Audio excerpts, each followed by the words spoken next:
नमस्कार, हरियाणा न्यूज देख रहे हैं आप। मैं हूं आपके साथ केशव कुमार। आदमपुर उपचुनाव के नतीजों के बाद आज एक प्रेस कॉन्फ्रेंस की गई।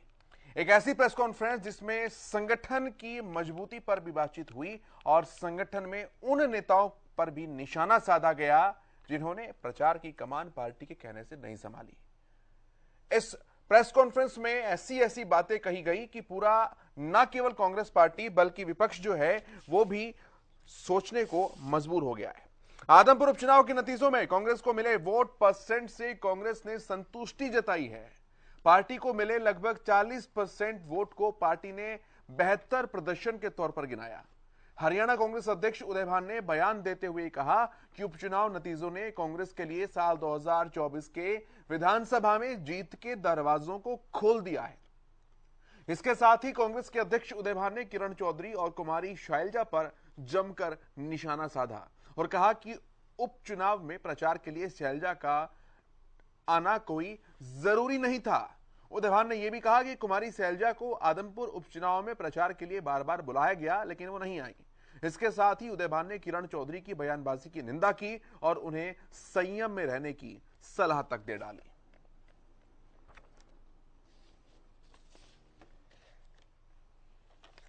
पांच गुना भारी बहुमत से जीत। रणदीप सुरजेवाला थे नहीं कर्नाटक में, वो तो यहाँ पर थे ही नहीं।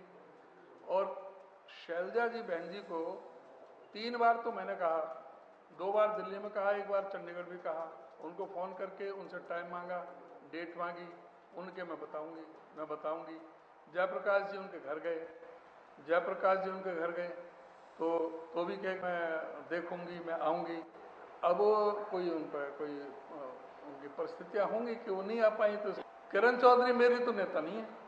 मतलब पार्टी किरण चौधरी, अब आप ये कहो, किरण चौधरी को कहा है जयप्रकाश जी ने। जहां तक किरण चौधरी कहती, किरण चौधरी की तरह के हमारी पार्टी में ये सारे जो स्टार प्रचारक हैं तकरीबन हैं। और किरण चौधरी मैं अपने आप से कोई इतना बड़ा नेता नहीं मानता है कि जो किरण चौधरी के बगैर ही नहीं होगा। किरण चौधरी ने जिस तरह की बयानबाजी की है, उनको खुद को अपने आप ही संयम में रखना चाहिए। हमें ये उम्मीद है कि 2 साल बाद 2024 में जो चुनाव होगा, इसी आदमपुर से कांग्रेस पार्टी का उम्मीदवार भारी बहुमत से जीत दर्ज करेगा। और ये भी आप कह सकते हैं कि जो हमारे 2014 में ये हचका से थे, हमारा कांग्रेस पार्टी का उम्मीदवार था, उसकी 10,000 वोट आई थी, अब 52,000 वोट आई। 5 गुना वोट की बढ़ोतरी हुई। भारी बहुमत से जीत दर्ज करेगा।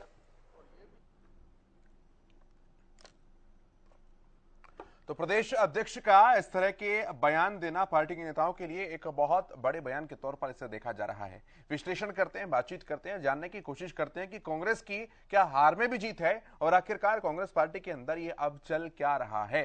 जो पैनल मेरे साथ जुड़ा है उनका परिचय आप जान लीजिए। प्रोफेसर विधु रावल जी हमारे साथ हैं, भारतीय जनता पार्टी के प्रवक्ता हैं। बजरंग दास गर्ग जी हमारे साथ हैं, आप कांग्रेस पार्टी के प्रवक्ता हैं।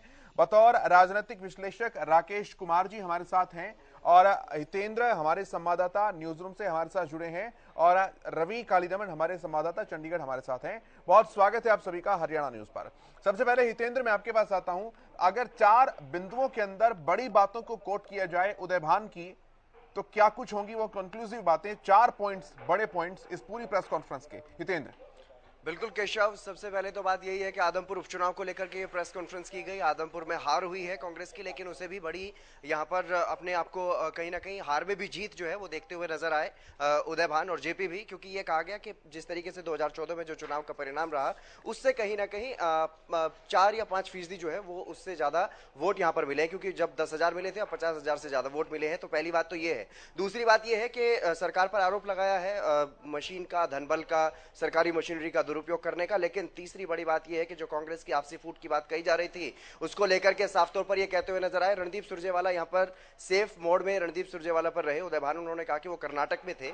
कुमारी शैलजा पर भी सेफ खेलने की कोशिश उन्होंने की, लेकिन एक बड़ी बात कह गए कि कुमारी शैलजा को कई बार बुलाया गया, फोन किया गया, लेकिन वो नहीं पहुंची, उन्होंने समय नहीं दिया। और सबसे बड़ी बात, चौथी जो बड़ी बात यहां पर सामने आती है, क्योंकि ओपी धनखड़ का एक बयान सामने आया था, गीता भुक्कल का पिछले दिनों एक बयान सामने आया, कल ही एक बयान सामने आया। तो जो बड़ी बातें चल रही हैं प्रदेश में किरण चौधरी को लेकर के, उस पर एक बहुत बड़ा बयान वो देते हुए नजर आए, एक नई बहस को जन्म देते हुए नजर आए। और साथ ही साथ वो ये भी कहते हुए नजर आए कि किरण चौधरी को मैं बड़ा नेता मानता ही नहीं, मेरी नेता नहीं है किरण चौधरी। और इसके अलावा उनकी हैसियत पर भी सवाल उठाते हुए नजर आए कि उनकी हैसियत क्या है, और तमाम इस तरह की बातें जो है वो भड़कते हुए नजर आए किरण चौधरी के बयानों को, जो उनके हाल फिलहाल की कुछ पिछले बयान है उनको लेकर के। जिस तरह से किरण चौधरी अपनी नाराजगी जाहिर कर रही थी आदमपुर उपचुनाव में, ना कैंडिडेट को लेकर के जो उनसे बातचीत की गई, ना उनको बुलाया गया प्रचार करने के लिए, तो इस तरह की तमाम जो बातें कही गई, हालांकि यहां तक कहते हुए नजर आए कि जयप्रकाश ने उन्हें बुलाया भी लेकिन वो नहीं आई। अब ये देखना होगा यहाँ पर केशव कि किरण चौधरी का क्या कुछ रुख इस पर रहेगा, क्योंकि उनकी हैसियत पर वो सवाल उठाते हुए नजर आए। ठीक है जितेंद्र, बहुत शुक्रिया आपका जानकारियों के लिए। और रवि, एक बार मैं आपसे भी अपडेट्स लेता हूं, किस चुनावी माहौल के अंदर जो है ये प्रेस कॉन्फ्रेंस की गई? जयप्रकाश भी थे, उदयभान भी थे, और अपनी जीत को हार में बदलने के फैक्टर्स गिनवाना, जैसा कि हितेंद्र कह रहे थे, और अपने ही नेताओं पर हमला करना, ये क्या एग्जिट प्लान तैयार हो रहा है किसी नेता का? बिल्कुल, देखिए केशव, जिस प्रकार से कांग्रेस जो चल रही है, कांग्रेस में जो उठापटक चल रही है, वो कहीं ना कहीं कांग्रेस के लिए खतरे की घंटी है। क्योंकि लगातार पिछले 8 साल की अगर बात की जाए तो लगातार इस प्रकार की चीजें देखने को मिली हैं कि उनमें आपसी जो मनमुटाव है, मतभेद है, वो जग जाहिर है, किसी से छिपे हुए नहीं है। वैसी ही चीज आज की प्रेस कॉन्फ्रेंस में देखने को मिली। आदमपुर चुनाव की अगर बात की जाए तो कहीं ना कहीं उदयभान एक अपने आप को शाबाशी देते हुए भी नजर आए। उन्होंने कहा कि जो दलित वोट बैंक है वो 44% जो है उनके हक में आया है। अगर दलित वोट 44% उनके हक में आया है तो क्या जाट वोटर्स उनसे छिटके हैं? क्योंकि लगातार यही कहा जा रहा था कि जाट वोटर्स जो है वो कांग्रेस के साथ जाने वाले हैं। तो इस बात की कहीं ना कहीं अपनी पीठ थपाते हुए नजर आए उदयभान। और इसके साथ साथ जिस प्रकार से हमने लगातार कवरेज की, और उस कवरेज में कहीं ना कहीं 3 से 4 जो बड़े नेता थे ये जो है उस प्रचार में शामिल नहीं हुए। हमने तमाम कांग्रेस के जो बड़े नेता थे उनसे भी बातचीत की। उनकी तरफ से ये कहा जा रहा था तब तो कि वो आएंगे, हमारी बातचीत हो चुकी है, वो प्रचार में जरूर आएंगे, इस प्रकार की बातें हो रही थी। लेकिन अब जैसे ही चुनाव हारे तो कहीं ना कहीं पूरी जो चीजें हैं वो पलटती हुई नजर आई। केशव, देखिए किरण चौधरी की अगर बात की जाए तो उदयभान ने सीधा सा ये कह दिया वो मेरी नेता नहीं है, उनकी हैसियत नहीं है, मैं उनको बड़ा नेता नहीं मानता। बड़ी बात जो है उदयभान की तरफ से बोली गई। वहीं अगर कुमारी शैलजा की अगर बात की जाए तो कुमारी शैलजा के लिए उन्होंने कहा कि हमने उनको बुलाया, वो आई नहीं, वो बीमार थे। रवि, क्या कोई किरण चौधरी का भी कोई रिएक्शन आया है सामने आई? वहीं रणदीप सिंह सुरजेवाला, देखिए केशव, अभी इस प्रकार का कोई रिएक्शन नहीं आया है, लेकिन जरूर जिस प्रकार की उठापटक जो है कांग्रेस में चल रही है वही कहीं ना कहीं किरण चौधरी भी अपना जो पक्ष है वो रख सकती हैं, और जल्द ही रख सकती है। क्योंकि एक इतनी बड़ी बात बोलना प्रदेश अध्यक्ष का अपने नेता के खिलाफ 4 बार की बहुत बड़ी बात है, बहुत बड़ी बात है। रवि, वापस आऊंगा आपके पास। बड़ी बात बोलना ठीक है, जो फैक्टर्स गिनवाए उदयभान जी ने, आप हार को जीत बताइए, जीत को हार बताइए। आपकी पार्टी का आपका विश्लेषण है, कोई बात नहीं, लेकिन अपनी पार्टी के नेता के लिए यह कह देना कि उनकी कोई हैसियत नहीं है, मैं उन्हें अपना नेता नहीं मानता, इसका मतलब अब गुटबाजी खुलकर सामने आ गई, जैसे आप बार बार मना कर रहे थे कि केशव जी ऐसा कुछ नहीं है। गर्ग साहब, देखिए, जहां उदयभान जी ने आज जो प्रेस कॉन्फ्रेंस की, उन्होंने पूरा चिट्ठा खोल के रखा कि कांग्रेस का प्रदर्शन बहुत अच्छा आदमपुर में रहा, जबकि देखा 1968 से लेके लगातार भजनलाल परिवार वहां जीतता आया है कि कांग्रेस से लगातार उन्होंने चुनाव लड़ा। जब अलग पार्टी बना के लड़ा तो हमेशा भजनलाल परिवार का वहां दबदबा रहा है, इसमें कोई मतलब मानने वाली बात है। इसको उदयभान जी ने भी माना, हम भी मान रहे हैं। तो वहां जीत हुई, मगर क्या है जो हमारा वोट परसेंट है काफी बड़ा है। मैंने पहले भी कहा था, कल भी डिबेट के अंदर कहा, 2-3 बार, परसों भी बताया कि हमें अच्छे वोट मिले, लगभग 52,000 वोट मिले। किन ताकतों के खिलाफ मिले? आप ये सोच रही बात के सब्जी, और ताकत कौन थी? पूरी सरकार का अमला जमना, पूरा मतलब के धन बल की राजनीति, साथ के अंदर जेजेपी लग गई, साथ में इन लोग के जो पुराने नेता लगा लो, रंजीत चौटाला भी जिसके अंदर आ गया, दुष्यंत चौटाला जी भी आ गए, जिसके अंदर भजनलाल परिवार पूरा वो भी आ गया। उसके बावजूद जो तो गर्ग साहब, आपको किसने मना किया था अपने लोगों को लगाने के लिए? आप दूसरों के ऊपर बार बार ठीकरा फोड़ देते हैं। आपको अपने नेता बुलाने के लिए, लगाने के लिए किसने मना किया था? भाई लिस्ट जो आप निकाल रहे हैं वो लोग आ नहीं रहे हैं, नेता आप लोगों के आने को तैयार नहीं है, बहाना आप बना रहे हैं कि भारत जोड़ो यात्रा में गए हुए हैं और ठीकरा फोड़ रहे हैं बीजेपी के ऊपर। उन्हें चुनाव लड़ना आता है, वो इसलिए लड़ रहे हैं। आपको किसने रोका था लड़ने के लिए? क्या ये बिल्कुल केशव जी सही बात है, चुनाव लड़ने लिए किसी ने रोका। चुनाव कांग्रेस पार्टी ने बहुत मजबूती से बहुत अच्छा चुनाव लड़ा, इसमें कोई दो राय नहीं। आपकी पूरी टीम वहां लगी हुई थी पूरी रात दिन सर्वे करने के लिए। आपके काली रामन जी यहाँ हमारे हिसार जिले से ही है, इनको इन सारी स्थिति का पता है। मगर मैं कहता हूँ ये कोई जीत थोड़ी है, रेंग रेंग के जीतना। एक वोट से मैं मानता हूँ जीत तो एक वोट से होती है। यही लोग कहते थे, मुख्यमंत्री जी कहते थे 1 लाख से ज्यादा हमारे वोट मिलेगी। यही आपके जो 3 तारीख जो वोट पोलिंग हुई, पोलिंग के बाद जो इंटरव्यू कुलदीप जी का ज्योति जी ने लिया, उन्होंने क्या बयान दिया?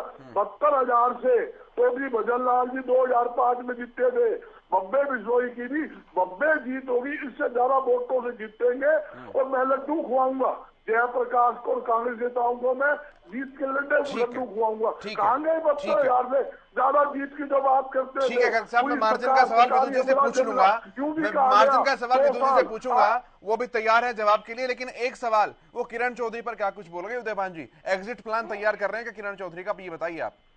देखिए, जहां उदयभान जी ने बात कही, हर पार्टी के अंदर 2 सर्वोपरि नेता होता है जो पार्टी के माने जाते हैं। एक तो होता है प्रदेशाध्यक्ष, उसके बाद CLP, उसके बाद क्या है, उनके बाद तो इन्होंने ही बुलाना होता है, इन्होंने ही पार्टी के बारे में बोलना होता है, अभी किसको बुलाना है किसको नहीं बुलाना।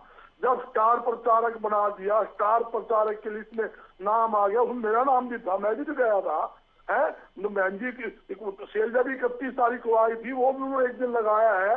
मैं बताना चाहता हूँ, जब आपको जो स्टार प्रचारक बनाया तो मैं समझता हूँ, जहाँ तो आदमी कहते मैं स्टार प्रचारक नहीं बनता, मेरी मजबूरी है, मुझे काम है। जैसे चौधरी रंजीत अपने सुरजेवाली थे, वो कर्नाटक में गए हुए थे, वैसे हर एक नेता को पार्टी के लिए काम करना चाहिए।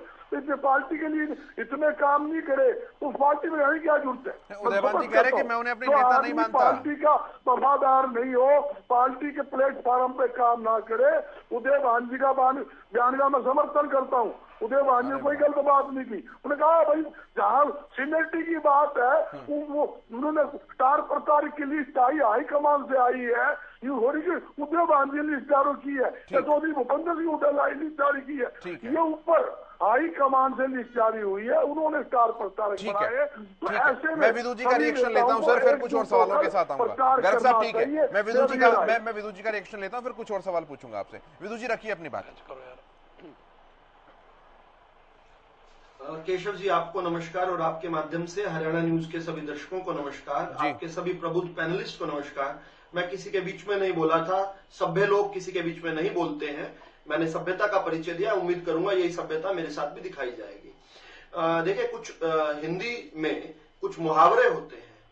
पहली बात तो खिसियानी बिल्ली खंबा नोचे, दूसरा ये मुंह और मसूर की दाल, तीसरा नाच न जाने आंगन टेढ़ा, और चौथा लौट के बुद्धू घर को आए।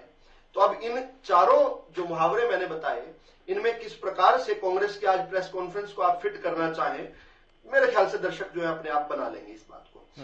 लेकिन बड़ी दिलचस्प बात क्या है कि हम भूपेंद्र हुड्डा और कांग्रेस ने चुनाव प्रचार में जो कुछ कहा, हम उसको आज 100% मानने को तैयार हैं, लेकिन ये अपनी बात से पलट गए। हम जो कुछ कह रहे थे, हमारी बात को ये आज भी नहीं मानते, तब भी नहीं मानते थे।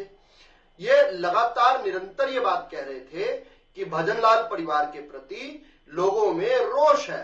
अच्छा ऐसा है, अगर इनकी बात को मान भी लिया जाए, just for the sake of argument, केवल इस आर्ग्यूमेंट के लिए इसको मान भी लिया जाए, तो आज ये बात अचानक से चुनाव के बाद इनको कैसे पता चला कि नहीं नहीं ये तो भजनलाल परिवार का गढ़ है।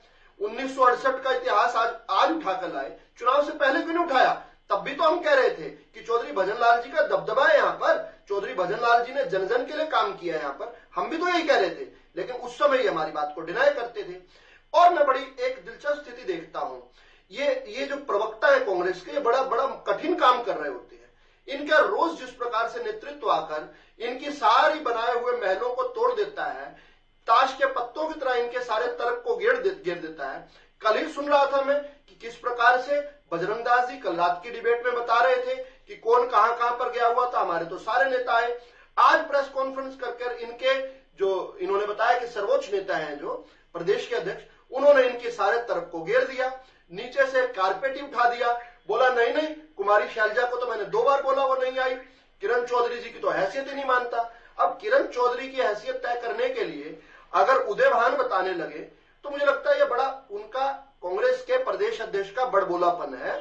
उन्हें अपने शब्दों पर संयम रखना चाहिए। किरण चौधरी कितनी बड़ी नेता है और उदय भान कितने बड़े नेता है ये हरियाणा की जनता जानती है। मैं कांग्रेस के अंदरूनी मामले में ज्यादा नहीं बोलना चाहता, इतनी बात जरूर कहूंगा कि जैसे भूपेंद्र हुड्डा ने कहा था, हमने उनका चैलेंज स्वीकार किया था। उन्होंने कहा कि आदमपुर का चुनाव 2024 का सेमीफाइनल है। यह नकार दे कि ना कहा उन्होंने। अगर उन्होंने कहा था तो आज कम से कम केजरीवाल टर्न तो ना मारे, आज कम से कम अपनी बात से तो ना मुकरे। अगर उन्होंने नहीं कहा तो कह दे कि भाई नहीं कहा था, मैं मना कर दूंगा। अगर उन्होंने कहा था तो बी अ मैन, जो कहा था उस पर खड़े हूं आज। और मैं भी उनकी बात को मानते हुए मैं बताता हूं कि भारतीय जनता पार्टी इतिहास बनाने के लिए ही है। हरियाणा के अंदर हमने इतिहास ही बनाया है। जब हमने 2014 में सरकार बनाई तो हम पहली ऐसी गैर कांग्रेसी पार्टी थी जिसने अपने दम पर चुनाव लड़कर सरकार बनाई थी। आज तक कोई भी गैर कांग्रेसी पार्टी ने बिना भाजपा के समर्थन के कभी सरकार नहीं बनाई थी। भाजपा के साथ चुनाव लड़े बिना कभी सरकार नहीं बनाई थी। भाजपा या पहला अवतार हमारा जनसंघ या जनता पार्टी की बात करें तो। दूसरा, हमने इतिहास बनाया, हम पहली गैर कांग्रेसी सरकार बने जिसने हरियाणा के अंदर रिपीट किया। हमारे सरकार का इतना अच्छा काम था कि 2019 में मनोहर लाल जी की सरकार को रिपीट किया गया। तीसरी बात जो है, भाजपा जब से हरियाणा बना वो पहली ऐसी पार्टी बनने वाली है जो 2024 में जीत की हैट्रिक लगाने वाली है, जिसको लगातार तीसरी बार जनता मौका देने वाली है। और इसको मैं नहीं कह रहा हूं, खुद भूपेंद्र सिंह हुड्डा कह रहे हैं। उन्होंने कहा जो आदमपुर की जनता कह रही है वही 24 में लिखा जाएगा। तो आदमपुर की जनता ने स्पष्ट तौर पर जनादेश दे दिया। भारतीय जनता पार्टी को 51% से भी अधिक वोट देकर एक तरफा जिता दिया। वो भी कह रहे हैं कि हमें भी तकरीबन 5 गुना ज्यादा वोट मिले हैं। एलनाबाद में जितने वोट मिले थे उससे 4 गुना ज्यादा वोट मिले हैं और हम 2024 में जीत कर आएंगे। मैं तो कह रहा हूं ना जी, मैं भी तो उनकी बात को समर्थन कर रहा हूं। या चट्टे बट्टे सारे इकट्ठे भी हो गए तो भी 39% तक रुक गई कांग्रेस। सारे चट्टे बट्टे इकट्ठे हो गए।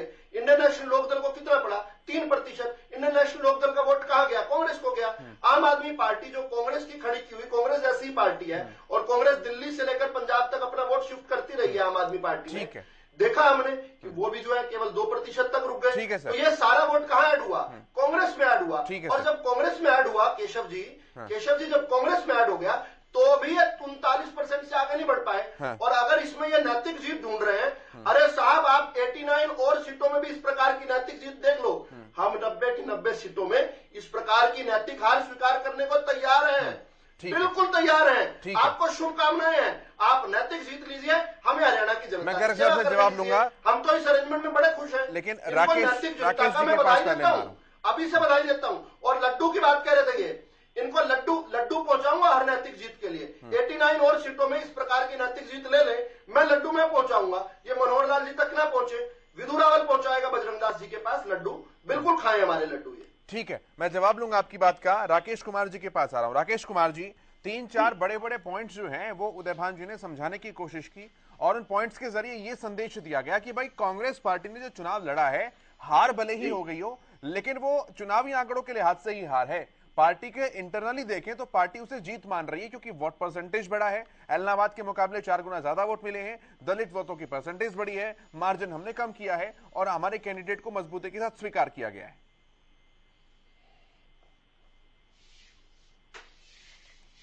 राकेश जी, जीत हासिल नहीं की। अगर हम एक आम जनता से पूछेंगे तो वो केवल जीते हुए और हारे हुए candidate. Rakesh ji, phone disconnect हो गया आपका, दोबारा आपके पास जुड़ूंगा। बजरंग दास जी, आप तब तक जवाब दीजिए उन सवालों का जो रावल साहब ने पूछे हैं।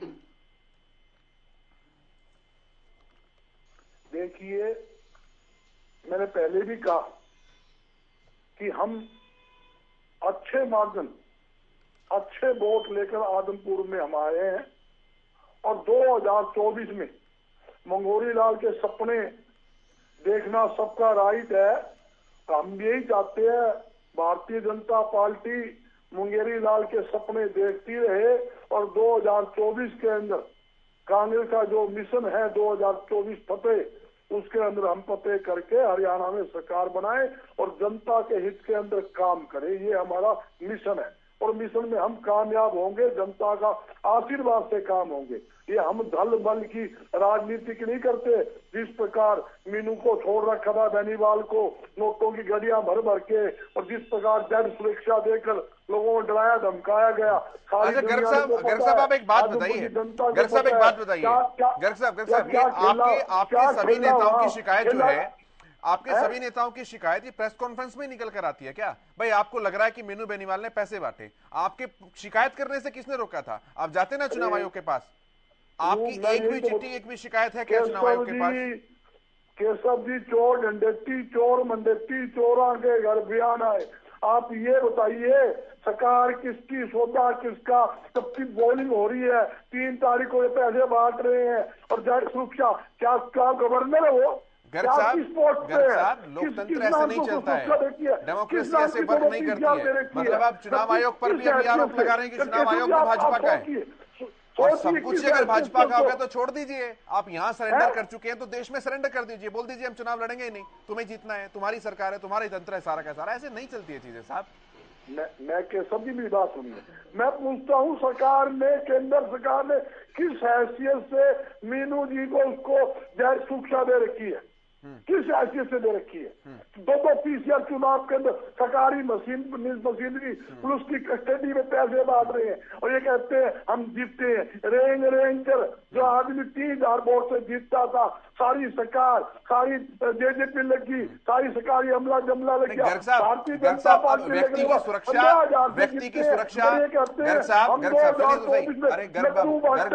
लड्डू किसी की भी सुरक्षा का रिव्यू किया जाता है ना, उसके बाद ही उसे सिक्योरिटी दी जाती है।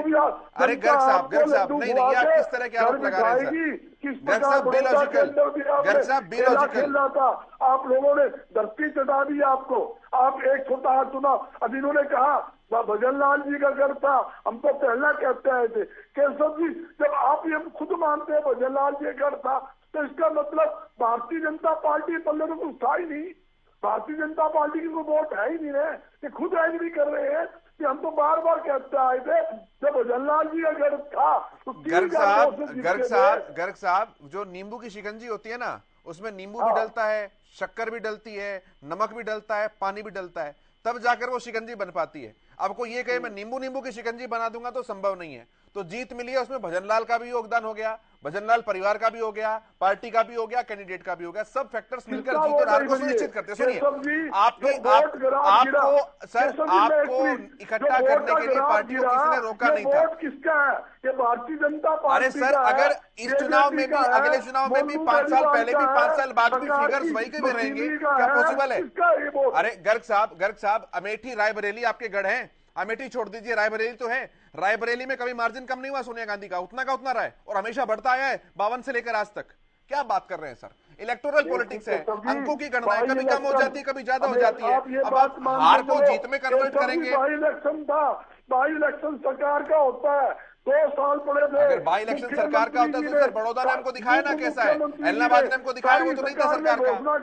मतलब गर्ग साहब जहां आपको सहूलियत लगेगी वहां भी स्वीकार कर लेंगे, लेकिन जहां आपको नहीं लगेगी वहां सरकार के पाले में डाल देंगे कि आपकी सरकार है, आपका तंत्र है। ऐसे नहीं चलती है सर चीजें। आप सिक्योरिटी के ऊपर बात कर रहे हैं, रॉबर्ट वाड्रा की सिक्योरिटी किसने पास की हुई थी? प्रियंका गांधी जी किस बात की सिक्योरिटी दे रही है? सिक्योरिटी का रिव्यू होता है, किसी को महसूस होता है, सरकार को लगता है उन्हें सुरक्षा मिलनी चाहिए इसलिए मिल रही है। अब आप उसका राजनीतिक फायदा उठाते हैं। चलिए ठीक है। मैं 40,000 युवाओं को रोजगार दूंगा और खरबों रुपए का विकास कार्य आदमपुर में कराए जाएंगे।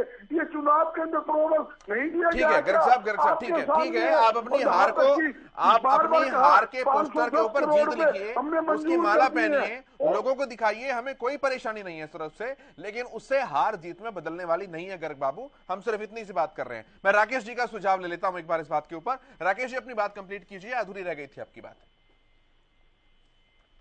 कहना चाह रहा था कि ये जो उपचुनाव थे, इससे एक चीज बड़ी स्पष्ट हो गई है कि आने वाले हरियाणा के विधानसभा चुनाव में केवल 2 पार्टियां प्रमुख तौर पे चुनाव लड़ेंगी वो होगी बीजेपी और कांग्रेस। इन दोनों के बीच की टक्कर से आगे का विधानसभा चुनाव लड़ा जाएगा। अब रही बिश्नोई जी की सीट को जीतने पर, तो आप देखिए जिस तरीके से बिश्नोई जी ने कांग्रेस पार्टी को छोड़कर बीजेपी पार्टी को ज्वाइन करा और किस तरीके से इस चुनाव को लड़ा गया, और अगर इस चुनाव को जीतने में केवल 15-16 हजार के अंतर से अगर ये सीट जीती गई है, और जो दो पार्टियां चुनाव लड़ी, अगर आम आदमी पार्टी जो पहली बार चुनाव लड़ी और 3 से 4 हजार वोट मिले, अगर वो भी चुनाव ना लड़ती तो कहीं ना कहीं ये वोट किसी एक पार्टी के खाते में आते। तो ये जो जीत का आंकड़ा किस तरीके से कम हुआ है, ये इस बात का संकेत देता है कि जिस क्षेत्र के अंदर बिश्नोई परिवार का बहुत दबदबा है, उनकी बहुत तरीके से उनके परिवार के कई सदस्य वहां से चुनाव जीतते आए और बीजेपी की टिकट पर वो चुनाव लड़े जिसकी प्रदेश में सरकार है, अगर उसके बावजूद भी इस चुनाव के अंदर इतना कम मार्जिन है, तो ये बात कहीं ना कहीं स्पष्ट होती है कि आने वाले विधानसभा चुनाव के अंदर जिन सीटों पर जिन नेताओं का वर्चस्व नहीं होगा, वहां पर जो इलेक्शंस होगा, जो चुनाव होगा, वो बहुत ही कम मार्जिन का नेक टू नेक चुनाव होगा कि कोई सी भी पार्टी जीते या हारे, उनका अंतर बहुत ही कम दिखने जा रहा है। और हरियाणा की जनता ने एक बात को और स्पष्ट कर दिया कि जो नई पार्टीज हरियाणा के अंदर आई हैं, जिस तरीके से कई पार्टियों के नेता नई पार्टियों में जाके जुड़ रहे थे, तो ये भी संकेत है कि उन्होंने नई पार्टियों को कहीं ना कहीं हरियाणा की जनता ने दरकिनार किया है। ठीक है, विदुर जी फाइनल कमेंट एक जल्दी से सर।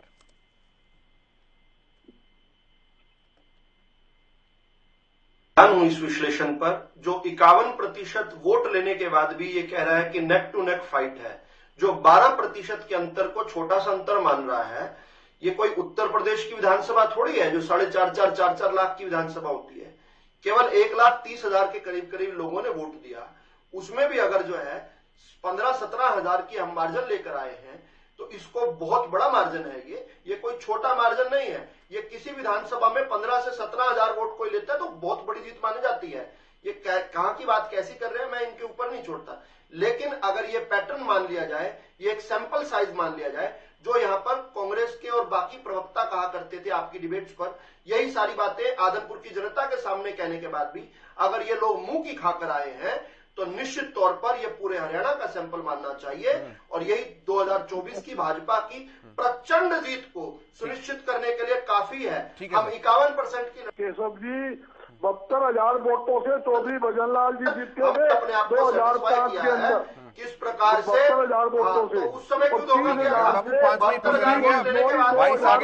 था? सारे उम्मीदवारों की वोट इकट्ठी कर रहे हैं, तब भी मार्जिन क्रॉस नहीं हो रहा, और आप कह रहे हैं कि मार्जिन कम हो रहा है। चलिए ठीक है, मुझे वाइंड अप करना है, मुझे घड़ी इजाजत नहीं दे रही आगे बढ़ने की। बहुत शुक्रिया आप सभी का, प्रोफेसर विधु रावल जी, बजरंग दास जी, राकेश कुमार जी, चर्चा में शामिल होने के लिए बहुत शुक्रिया, बहुत धन्यवाद। मेरे साथ इस चर्चा में फिलहाल इतना ही। आप देखते रहिए हरियाणा न्यूज।